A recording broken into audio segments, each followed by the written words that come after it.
public speaking? Do you dread it? Do you enjoy it? And what is it that you need to know about your audience? Enlightened triple constraints are founded on relationships. Your relationships with any of your key stakeholders, obviously with your teams and your clients. But if your relationships are with each and every one of those folks, sometimes it can be a little too easy.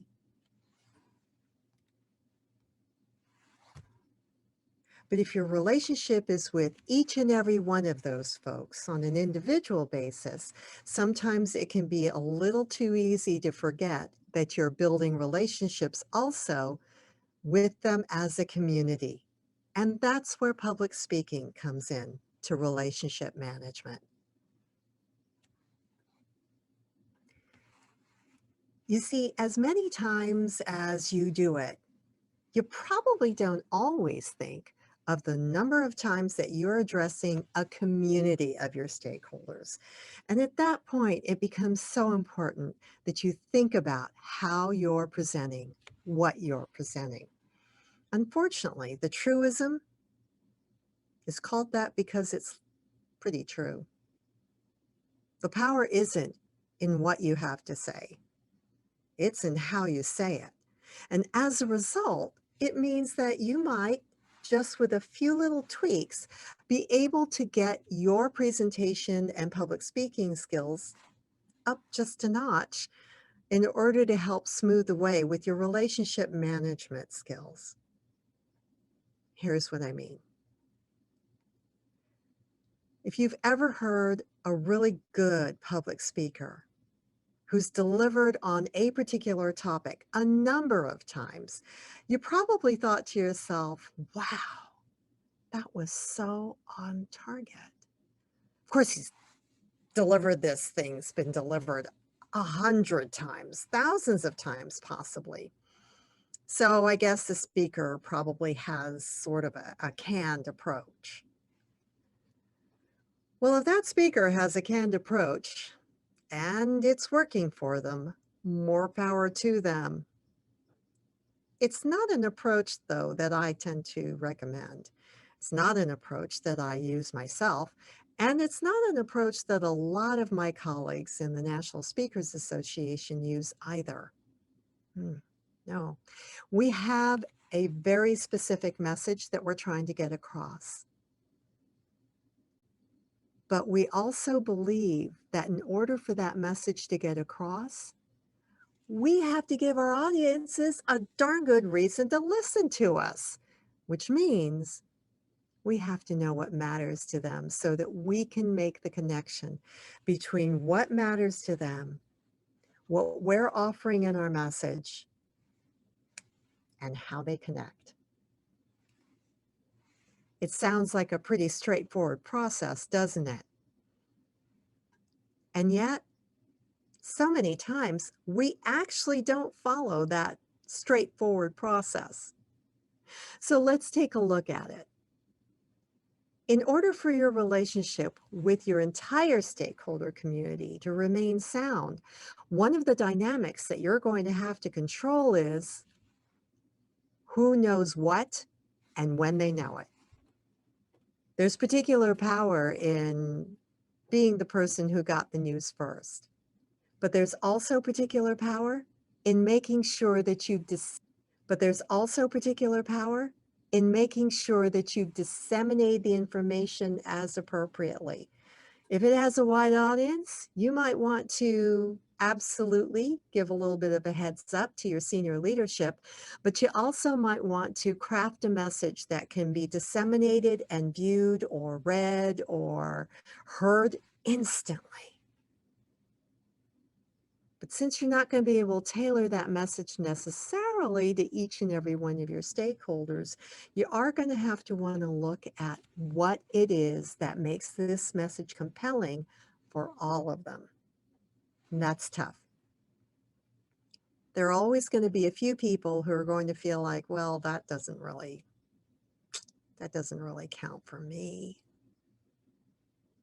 Those you can address on an individual basis later on.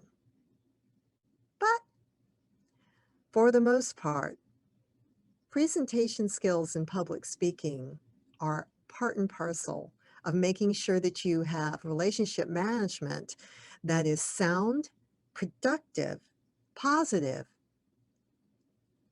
and includes everybody. I know.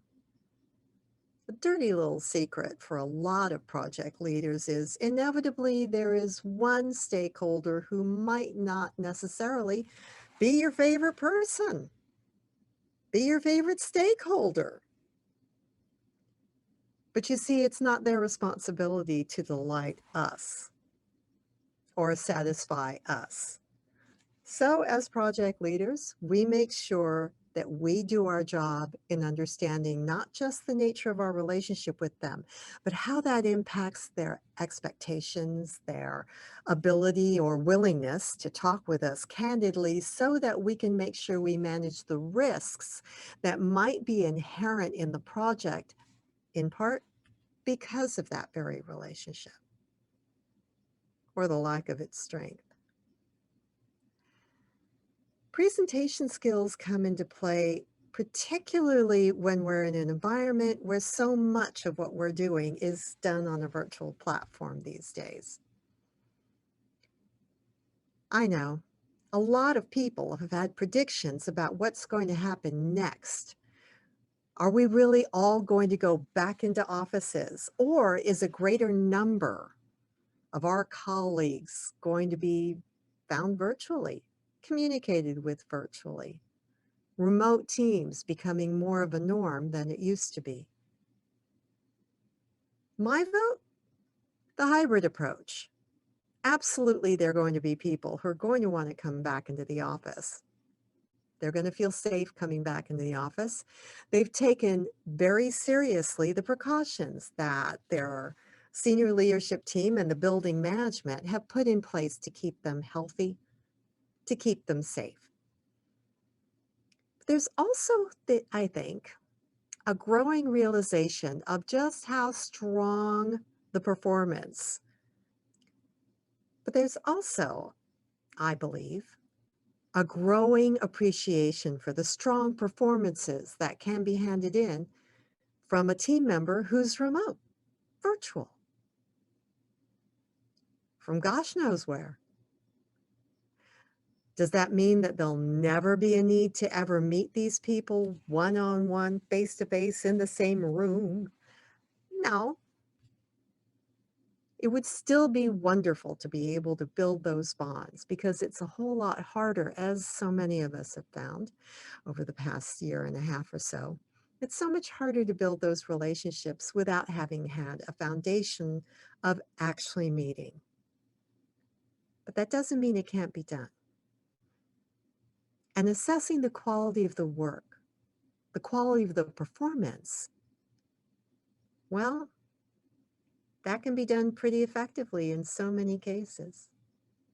So when you're starting to do dissemination of information to your entire stakeholder community, sometimes all at the same time, sometimes segmented, certain news the internal team might get first, and then the external stakeholders might get next. Well, a lot of that means that you're going to be presenting information that is critical for them to understand. So choosing your medium is going to be very important because hybrid teams, well, my bet is on hybrid teams being ever more prevalent in terms of any of our project teams, any of our operational teams for that matter. So be prepared to have information that can be consumed not just by the people in the room, but by the people in the room. And remember that they're there. If my hunch is right, and it's been informed by a number of other people who are far more brilliant than I am, then it wouldn't be a bad idea to support any moves to update and maybe upgrade the video equipment that are going to be installed in common rooms in the workplace. You see, for many people in a hybrid situation, there are probably going to be more people actually in the room than just 3 or 4. But that means that if the camera is trained on only one person and the audio is trained on only one individual voice, it can make it a little bit harder for your virtual folks to be able to hear what's going on, to be able to see what's going on. So practice a little bit with the technology, because it's going to be a whole different ball game when some people in that room can see a nice big slide and some people in that room, well, they're looking at it from a slightly smaller screen perspective, particularly if they had to dial into the call via one of their mobile apps.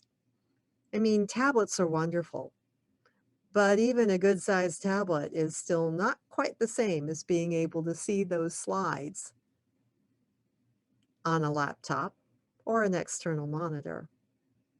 So be cognizant of it. Your presentation skills are going to be so much more important than you might realize in just this single moment.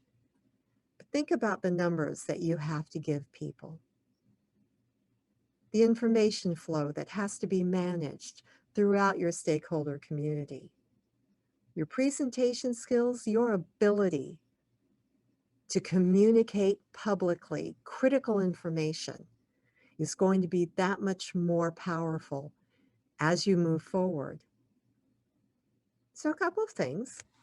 Keep in mind who your audience is, that one and that one. Think about the materials that you're going to use in terms of visual or audible handouts, aids.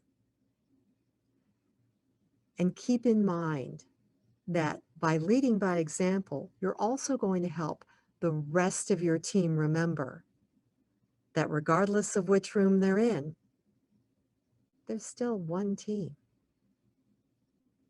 a more cohesive team. Remember, at Leadership Driven Project Management Academy, we really do like to stress that we give you some very practical, I can work on it right now suggestions. So if these things are resonating with you, and we hope they are, at least that's what we've been hearing, please subscribe, like, or comment. Even better, do all three and then forward it to somebody that you think would also find value in these short lessons with practical suggestions.